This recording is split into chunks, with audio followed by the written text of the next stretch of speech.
ఆసన స్థితిలో కొంతసేపు అలాగే ఉండడానికి ప్రయత్నం చేయండి. అప్పుడే మా యొక్క ఆసనం యొక్క ఉపయోగం అనేది మీకు ఖచ్చితంగా లభిస్తుంది.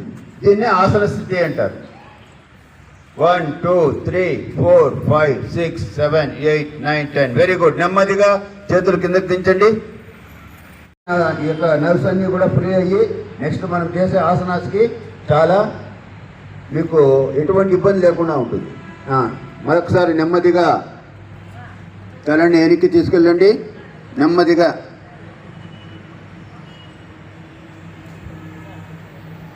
నిలబడుకునేటప్పుడు మీ యొక్క 2 పాదాలను నేలకేసి బాగా నొక్కండి.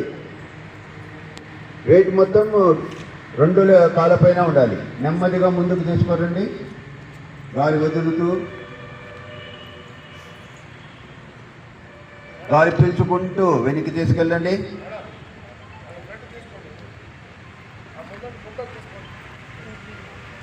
వదులుతూ ముందుకు తీసుకురండి. ఇప్పుడు అదేవిధంగా గాలి పీల్చుకుంటూ మీ యొక్క ఎడమ వైపుకి తలని ఆనించండి. గాలి వదులుతూ నిటారుగా తీసుకురండి. మళ్ళీ గాలి పీల్చుకుంటూ మీ యొక్క ఎడమ కుడివైపుకి తీసుకెళ్ళండి.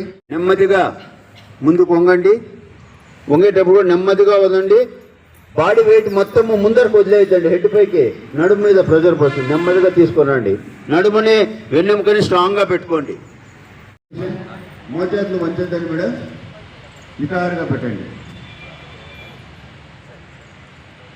ఈ ఆసనం వల్ల మన బ్రెయిన్ అనేది మన ఆధీనంలో ఉండి మన శరీరాన్ని అదేవిధంగా నెమ్మదిగా కిందకి దించు.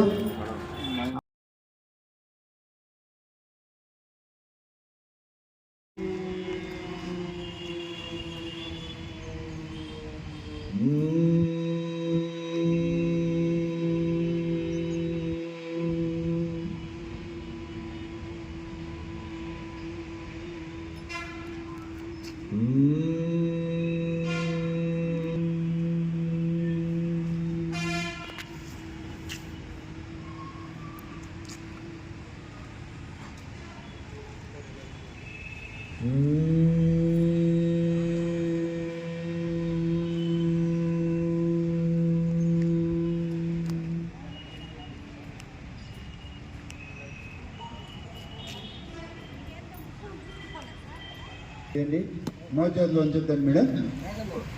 చక్కగా కూర్చోండి. మోచేతుల్ని స్ట్రైట్గా ఉంచండి.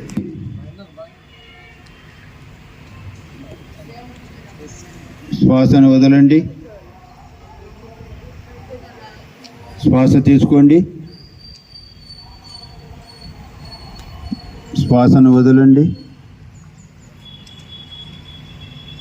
కళ్ళు మూసుకోండి మేడం. ప్రశాంతంగా ఉండండి. శ్వాస మీద ధ్యాస ఉంచండి. కళ్ళు మూసుకోండి మేడం. శ్వాస తీసుకోండి.